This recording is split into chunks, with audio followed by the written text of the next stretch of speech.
The Galactic Joy Commission credits humans with making celebration an essential life element. Part 1. Commissioner N floated in his observation chamber, his crystalline body refracting the cold light of the neutron star outside. The reports spread before him in holographic displays, each one showing the same troubling pattern. Across the galaxy, joy was dying. He reached out with one translucent limb and pulled up the report. The hive mind species had just completed their annual spawning alignment festival. 10 million individuals had moved in perfect synchronization, their bodies creating patterns visible from orbit. The efficiency rating was 100%. The joy rating was 0.3%. 0.3 out of 100. N shifted his form, something he did when troubled. He had served on the Galactic Joy Commission for 3,000 years. His job was simple: ensure that civilized species maintained healthy celebration practices. Festivals, holidays, rituals. These things kept societies stable, kept populations connected, kept cultures alive. But something had gone wrong. Everywhere he looked, the numbers were falling. He pulled up another report. The Lithoid Confederacy on Sea. They had observed Crystallization Day last month, constructing elaborate mineral sculptures as their ancestors had done for 50,000 years. Beautiful structures, each one a masterpiece of geological art. And then, precisely at sunset, they had recycled every sculpture back into raw materials. Not a single lithoid had stopped to look at their work. Not one had expressed satisfaction or pride. When the survey teams asked why they had built the sculptures, the lithoids seemed confused by the question. Because it is Crystallization Day, they said. We always build sculptures on Crystallization Day. But why? The surveyors pressed. The lithoids had no answer. N cycled through 17 more reports. The pattern held across species, across worlds, across the entire galactic community. Celebrations happened. Festivals were observed, rituals were performed, but nobody felt anything. The galaxy was going through the motions of joy without experiencing joy itself. It was, N thought, like watching the entire galaxy slowly turn to stone. He was about to file his summary report when a junior researcher named scuttled into the chamber. Was young, only 200 years old, and his enthusiasm often bordered on inappropriate. His shell clicked against the floor as he approached. "Commissioner, you need to see this," said, his antennae vibrating with excitement. "I have seen enough depressing data for one day," N replied. "This isn't depressing, it's impossible." N rotated toward the young researcher. "Explain." Projected a new hologram between them. It showed a small blue world in an unremarkable star system. "This is Earth. Third planet, G-type star, recently contacted species. They call themselves humans. I know of them. Short-lived, aggressive, technologically primitive." "Yes, exactly. Which is why these numbers make no sense," highlighted a section of the report. "Their joy metrics are off the scale, the highest we've ever recorded. I thought it was an equipment malfunction, so I ran the survey 3 more times. Same results." N examined the data. Was right. The numbers were impossible. This species has an average of only 80 solar cycles. 79.3, actually. And they lack any specialized biological structures for celebration. No pheromone glands, no hive mind connections, no synchronized neural networks. Nothing. They're individuals, separate minds, separate bodies. Then this must be an error. N studied the figures again. According to the report, humans celebrated an average of 47 distinct occasions per solar cycle, not per lifetime, per cycle. 47 celebrations per year for a species that lives less than 80 years. "That's just the cultural and religious festivals," said. "It doesn't count personal celebrations. Birthdays, anniversaries, achievements, what they call special occasions. If you include those, the average human participates in over 100 celebrations per year." N's form flickered with confusion. That is not sustainable. The energy expenditure alone would cripple their economy. That's what I thought. But look at their productivity metrics. They're actually above galactic average for their technology level. Show me the methodology. There must be an error in how we're measuring. Pulled up the survey details. We use standard protocols, neural scans for emotional response, social cohesion analysis, cultural continuity tracking, everything by the book. N reviewed each data point carefully. The scored 0.3% joy during their perfectly executed festival. The humans scored 97.6% joy during something called a backyard barbecue, which appeared to be nothing more than cooking food outdoors while standing near neighbors. This cannot be accurate, N said. I thought so too, so I requested deep observation. Pulled up another display. We have a team en route to Earth now. They'll embed with human populations and observe their celebration practices directly. N rotated back toward the neutron star. Its pulses were steady, predictable, eternal, like the festivals that no longer meant anything, like the galaxy that had forgotten how to feel. Very well, he said. Let us see what these humans are doing that 15,000 other species have forgotten. 3 weeks later, the observation team's first reports arrived. N read them with growing disbelief. The team leader, a four-dimensional being named Tessera, began her report with an unusual statement. All previous assumptions must be discarded. Human celebration practices defy known sociological patterns. She described arriving on Earth during something called New Year's Eve. Humans across the entire planet had simultaneously decided that because their world had completed one orbit around their star, this was cause for celebration. They gathered in massive crowds, they sang, they embraced strangers, they launched explosives into the sky for no purpose other than to watch them create colored lights. The economic loss is staggering, Tessera wrote. Billions of credits spent on temporary decorations, single-use items, and experiences that produce no lasting material benefit. Yet human joy metrics during this event reached 94.2%. They celebrate the passage of time itself. They celebrate that they are alive. And read on. The reports grew more bewildering with each entry.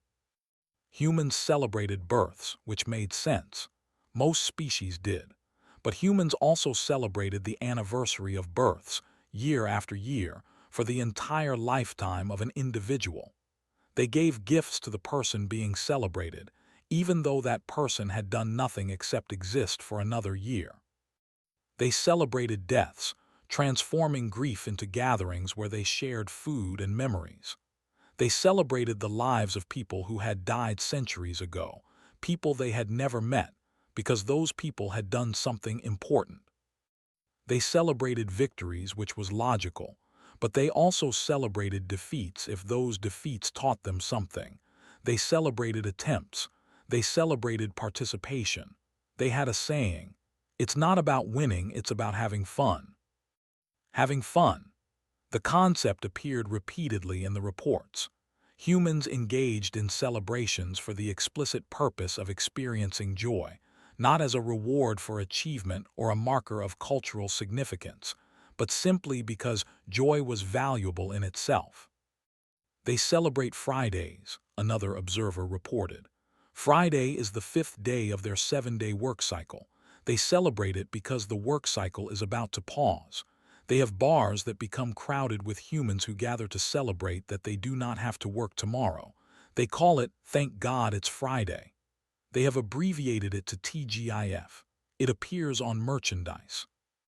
N struggled to process this, a species that celebrated arbitrary divisions of time.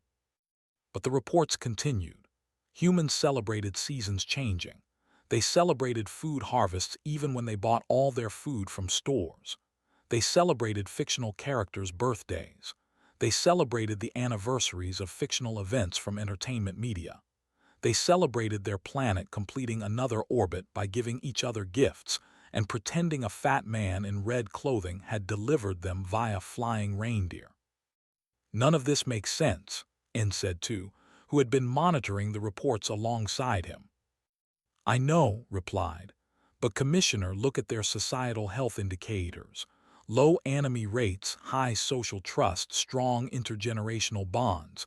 They're short-lived and they know it. Maybe that's why they celebrate everything.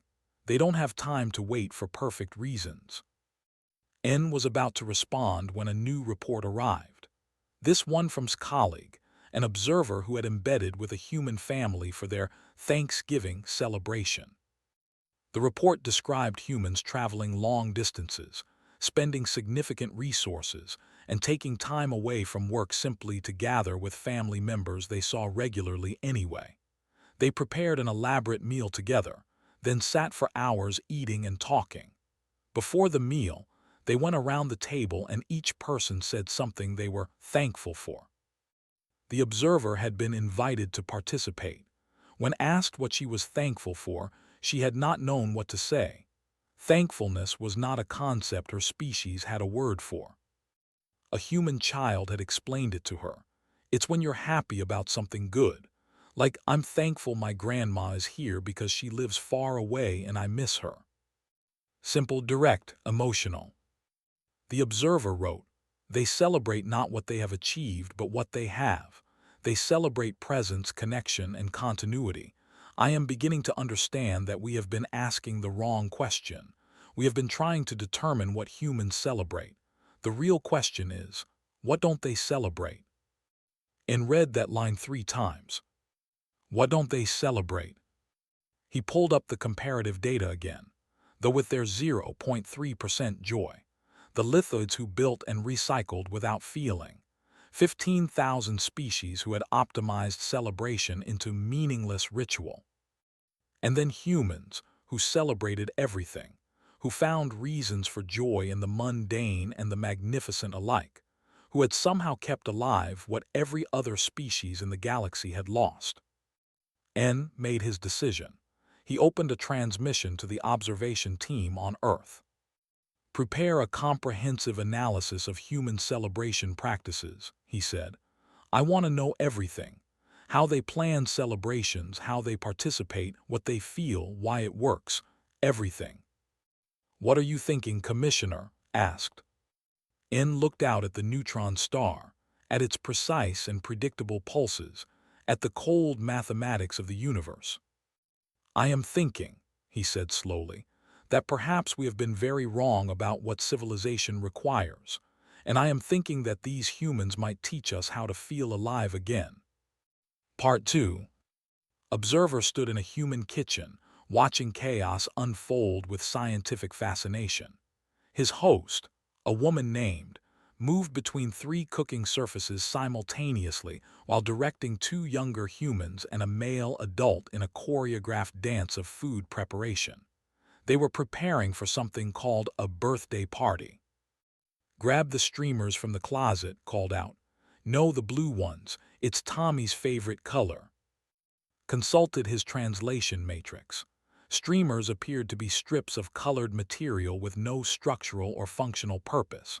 They would be attached to walls and ceilings, remain there for several hours, then be thrown away. The inefficiency was remarkable. Can you explain the purpose of streamers? Asked. Looked at him while stirring something in a pot. They make it look festive. But what function do they serve? They look pretty, they make people happy. Added this to his notes. Humans created temporary beauty specifically to generate positive emotions. His species, the owl, had abandoned such practices 8,000 years ago as economically inefficient. Tommy is turning 7 years old, asked. That's right, my baby's growing up so fast. His voice carried emotional resonance that his equipment registered as fondness mixed with melancholy. You celebrate this even though aging brings him closer to death. Stopped stirring and looked at him strangely. That's a really dark way to think about a kid's birthday. I apologize. I am trying to understand. My species marks age transitions only at reproductive maturity and end of reproductive viability. Why celebrate arbitrary annual intervals? Resumed stirring, considering her answer. Because every year matters, because he's only going to be 7 once, because we want him to know he's loved and that his existence makes us happy, she smiled.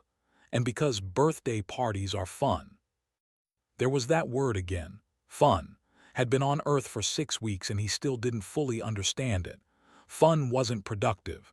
It wasn't necessary for survival. It just was, and humans pursued it relentlessly. The birthday party began 2 hours later.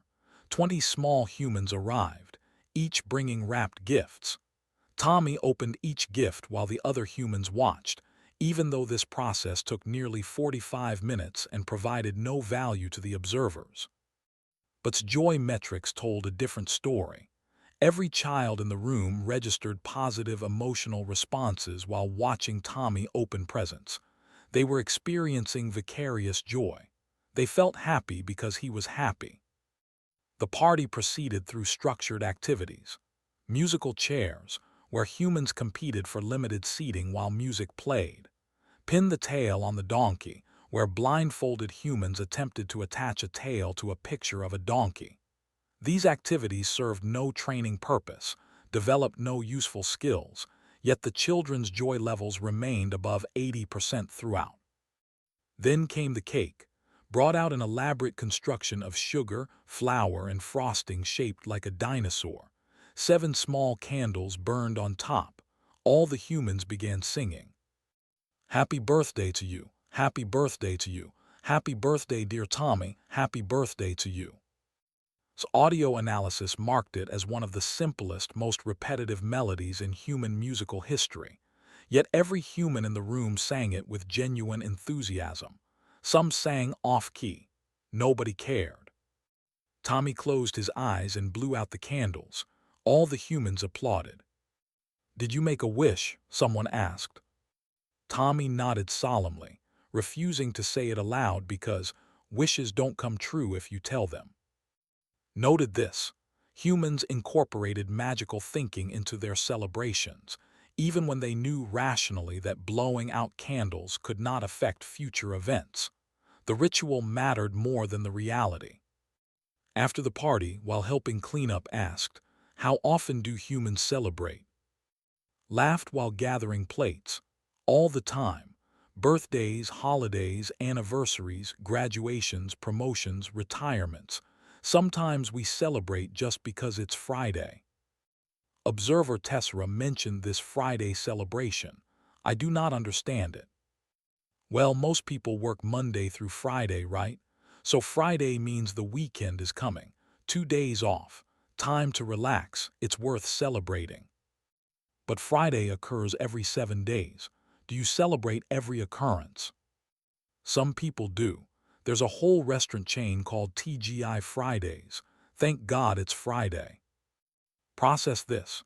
A successful business built on celebrating an arbitrary day of the week. On my world, efficiency is celebrated. Achievement is celebrated. The completion of important tasks. We celebrate those too, said. But we also celebrate the small stuff, because life is made up of small stuff mostly. If you only celebrate the big moments, you miss most of your life. That night compiled his report. He included footage of the birthday party, anthropological analysis of the rituals, and something unusual, his own observations. Human celebration practices are inefficient by galactic standards, he wrote. They consume resources, require significant time investment, and produce no material output. However, I believe we have been measuring the wrong variables. Humans do not celebrate to achieve efficiency. They celebrate to create meaning. And in this, they may be the most efficient species in the galaxy. Across Earth, the observation team gathered similar data. They attended weddings, funerals, graduation ceremonies, sporting events, and something called a Super Bowl party, where millions of humans simultaneously watched other humans throw a ball while eating snacks and cheering. Tessera, the four-dimensional observer, attended a New Year's Eve party in a city called New York. 1 million humans gathered in freezing temperatures to watch a illuminated ball descend a pole at midnight. That was the entire event, watching a ball move downward. But Tessera's report captured something her instruments couldn't quite quantify. At midnight, when the ball reached the bottom, every human in Times Square embraced. Strangers hugged strangers, they kissed, they cried, they shouted Happy New Year to people they would never see again. For 60 seconds, 1 million individuals felt connected. They felt hope. They felt joy. She continued, I experience time nonlinearly. I perceive past, present, and future simultaneously. But at midnight, I found myself focused only on the present moment. I found myself hoping the moment would last. This is not something I have felt before. The humans taught me to live in now. Another observer embedded with a group of university students during their spring break. He expected celebration of intellectual achievement. Instead, he found young humans traveling to beaches where they did nothing productive for 7 days. They played in water, lay in sun, consumed alcohol, and talked for hours about nothing important. Why are you celebrating? He asked one student. Celebrating what? The student replied.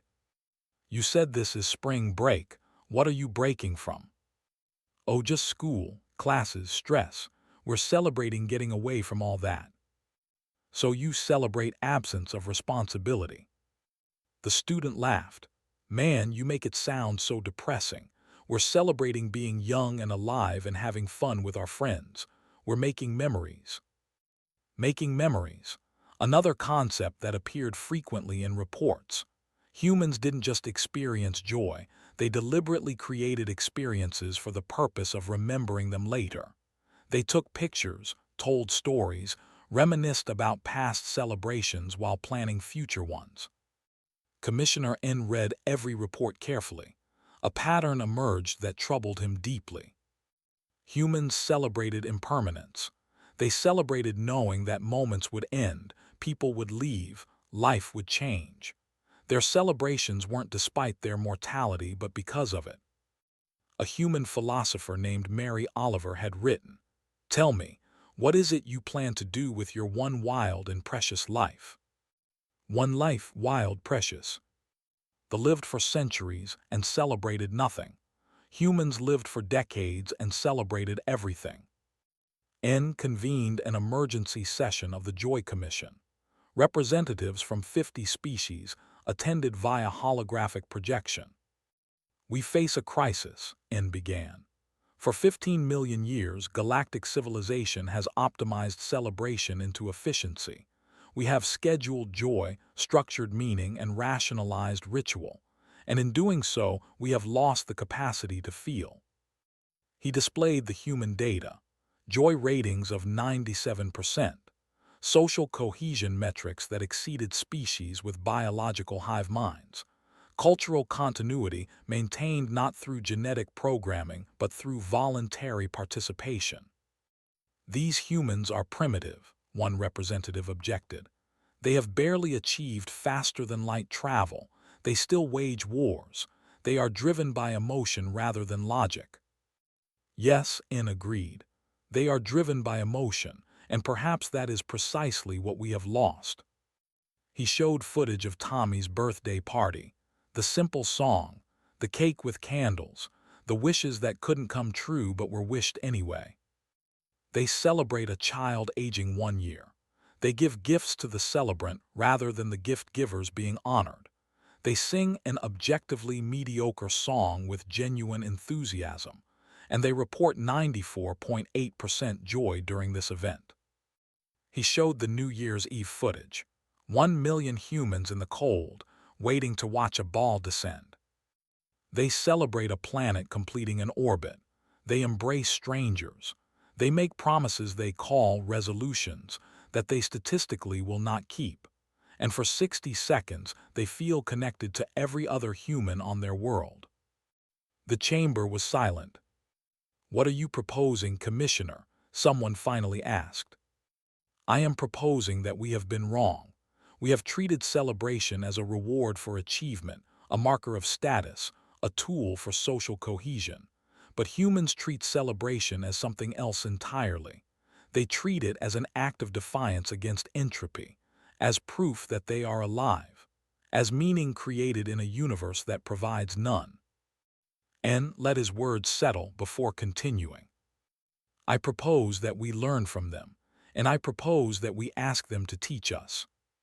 The debate lasted 14 hours, argued that adopting human practices would be regression, that efficiency and logic had elevated civilization beyond primitive emotional responses. Others argued that joy metrics didn't lie, that 15,000 species reporting near-zero happiness indicated something was fundamentally wrong.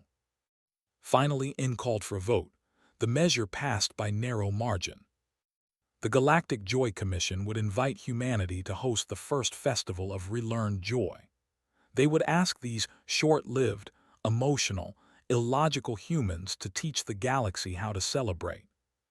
Transmitted the invitation to Earth from his observation post, addressing it to because she was the human he understood best. She read the message 3 times, then called Tommy into the room. "Honey," she said, "how would you like to throw the biggest birthday party in the galaxy?" Tommy's eyes went wide. "Can we have a dinosaur cake?" Laughed, "Baby, I think we can do even better than that." Part 3. The hollowed moon orbiting Jupiter had been selected for its size and accessibility. Engineers from 100 species worked for 3 months converting the interior into a celebration space. They built it according to human specifications, which confused most of them. "Why do we need a dance floor?" asked a lithoid engineer. "Most species do not have bodies optimized for rhythmic movement." "That's the point," the human coordinator explained. "Dancing isn't about optimization. It's about moving to music because it feels good." "But what is the functional outcome?" "Joy. The functional outcome is joy." The lithoid engineer added this to his files under unexplained human priorities and continued construction. Commissioner N arrived 2 weeks before the festival to oversee final preparations. He found humans everywhere, decorating every surface with colors, lights, and those inefficient streamers had written about. One human stood on a ladder hanging something called a disco ball. "What is that device's purpose?" N asked. The human looked down. "Oh hey, you must be the commissioner. This is a disco ball. It spins and reflects light around the room." "For what purpose?" "Makes everything shiny, sets the mood." Mood, another human concept. The emotional atmosphere of a space, deliberately cultivated through light, sound, color, and decoration. Served as head coordinator, which meant she spent most of her time answering questions that seemed obvious to her but baffled alien minds. Why are we serving food? Most species have different nutritional requirements. Because eating together is how humans bond. Everyone can eat something. We'll have options. Why do we need music? Many species cannot process audio vibrations the way humans do. Everyone can feel rhythm. We'll find something that works. Why are there no assigned seats, no schedule, no clear objective? Because that's not how parties work. People mix, they mingle, they talk to whoever they want. The alien coordinators looked distressed. No schedule, no assigned positions. How would anything get accomplished? "That's kind of the point," explained. "We're not trying to accomplish anything except having a good time." Word of the festival spread across the galaxy. The response was mixed. Some species expressed cautious interest. Others openly mocked the concept. The hive mind issued a statement calling it biologically regressive. The lithoids questioned whether time and resources should be devoted to an event with no measurable output. But applications to attend exceeded expectations. Thousands of beings requested permission to experience this human celebration. Most admitted they didn't understand what they were signing up for. They simply knew that something was missing from their lives and hoped humans might help them find it. Worked with on what humans called party games. He had researched extensively and found the concepts baffling. "This activity is called musical chairs," he explained to a group of alien volunteers. "When music plays, you walk in a circle. When music stops, you sit in a chair. But there is one fewer chair than participants, so one person cannot sit. That person is eliminated. We repeat until one person remains. That person wins." A lithoid raised a crystal appendage. What do they win? The knowledge that they won. No resource allocation, no status elevation. No, just winning. Then what is the purpose? Stepped in. The purpose is having fun while it lasts. The purpose is the suspense of not knowing when the music will stop. The purpose is laughing when someone almost sits on someone else by accident. The purpose is enjoying the moment. The lithoid sat back down, unsatisfied but willing to try. The day of the festival arrived. Transport ships from across the galaxy converged on Jupiter's moon. Beings of every description emerged: crystalline entities, gaseous swarms, silicon-based intellects, hive minds temporarily separated into individual units, AI consciousnesses projected into mobile avatars, and thousands of others stood at the entrance greeting arrivals. "Welcome, come on in. There's food over there, drinks over there, and dancing in the center. Just enjoy yourselves." The guests entered cautiously. The space was overwhelming. Lights, colors, music playing from speakers, tables laden with food from 100 worlds, open space with no assigned purpose. "What do we do?" someone asked. "Whatever you want," replied. "That's the beauty of a party." For the first hour, almost nothing happened. Guests stood in species-segregated groups, uncertain. The music played, but nobody danced. Food sat untouched. The carefully decorated space felt empty despite being full of beings. Watch with concern. Had they misjudged? Were humans simply too different? Then Tommy ran into the room. He was 7 years old and had zero concept of interstellar politics. He saw the disco ball, the music, and the open floor. "This is awesome," he shouted and started dancing. He danced badly. His movements were uncoordinated and random. He spun in circles and waved his arms and laughed while doing it. A small owl child watched him. Then, tentatively, it skittered onto the floor and began moving its body in rhythm. Not well, not efficiently, just moving because Tommy was moving. Then a young separated from its group and joined them. Then another. Within minutes, the dance floor filled with young beings from a dozen species, all moving in their own ways, all copying Tommy's unself-conscious joy. The adults watched, and slowly, incredibly, some of them began to move too. Tessera, the four-dimensional being, experienced something impossible. She had always perceived all moments of the festival simultaneously: the planning, the event, the aftermath. But as she watched beings dance, she found herself focused on now. Just now. This moment when a lithoid tried to spin and nearly crashed into a gaseous entity, and both made sounds that might have been laughter. This moment when the music changed and everyone paused, then adjusted their movements to the new rhythm. This moment when 1,000 different species, who had spent eons perfecting efficiency and logic, chose to move their bodies in objectively meaningless patterns because it felt good. At the food tables had set up what she called a potluck. Each species brought something from their world. Most had brought nutrient paste or efficiency rations, the kind of thing they consumed for pure function. But then a human set down a chocolate cake. Another brought something called pizza. A third contributed spring rolls. Beings tried these foods. They were inefficient, too much sugar, excessive salt, more flavor than necessary. But they tasted good, and beings began talking to each other about food, about flavor, about the sensory experience of eating. "We used to have something like this," a lithoid said, examining a cookie. 10,000 years ago, before we optimized nutrition. My ancestors' memories contain references to festival stones that served no nutritional purpose but were consumed during gatherings. What happened to them? A human asked. We evolved past the need for pleasure-based consumption. That sounds sad. The lithoid held the cookie, its crystalline structure reflecting light. Yes, it said slowly, I believe it was. Commissioner N observed from an elevated platform. His instruments recorded everything, joy levels climbing from 20% to 40% to 60% as the evening progressed, social barriers breaking down, species mixing that had never mixed before. Approached him. Commissioner, we're documenting unprecedented cross-species social bonding. They are teaching others their dance patterns. The lithoids are creating ice sculptures with human children. A gaseous swarm is playing something called tag with solid-form species. What is tag? In asked. A game where one person chases others and tries to touch them.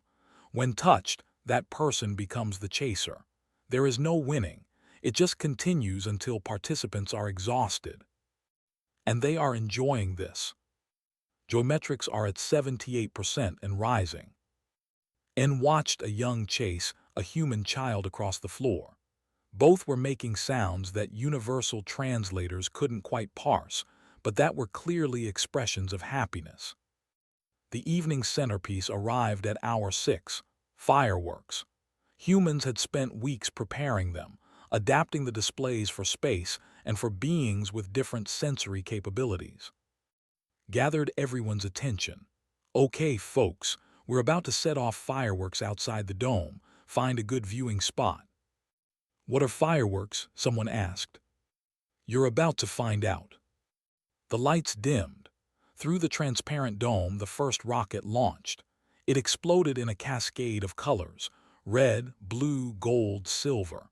Patterns expanded and faded against the black of space and the massive backdrop of Jupiter.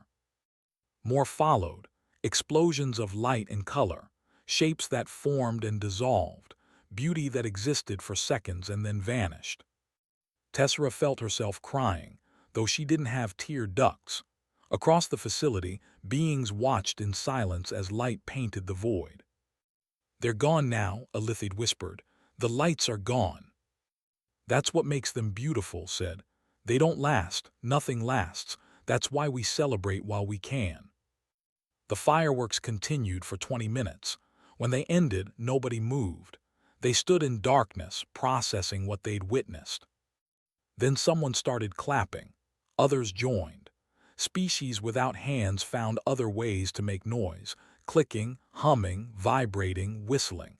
The sound built into a thunderous expression of appreciation. Not for the fireworks alone, for the moment, for being alive to see them, for being together. The party continued until dawn broke over Jupiter's horizon. By then, joy metrics had reached 91%. Species that had arrived in segregated groups departed mixed together, exchanging contact information, making plans to meet again. Approached near the end. I separated from my hive mind for this event, it said. I was supposed to rejoin after, but I think I will stay separate for a while. I want to plan my own celebration. What will you celebrate? Asked. I don't know yet. Maybe the fact that I can choose. Maybe just next Tuesday. Does it matter? Smiled, not even a little bit. Commissioner N called a commission session the following week. Representatives gathered, many still processing what they'd experienced. The data is conclusive, N said. Human celebration practices increase joy, strengthen social bonds, and improve overall societal health. But more importantly, they remind us why civilization exists, not for efficiency, not for optimization, for living. He displayed footage from the festival, the dancing, the eating, the fireworks, the joy. I propose that we officially credit humanity with reintroducing celebration as an essential life element. I further propose that we establish new galactic guidelines. All festivals must include unstructured time. All celebrations should prioritize experience over efficiency.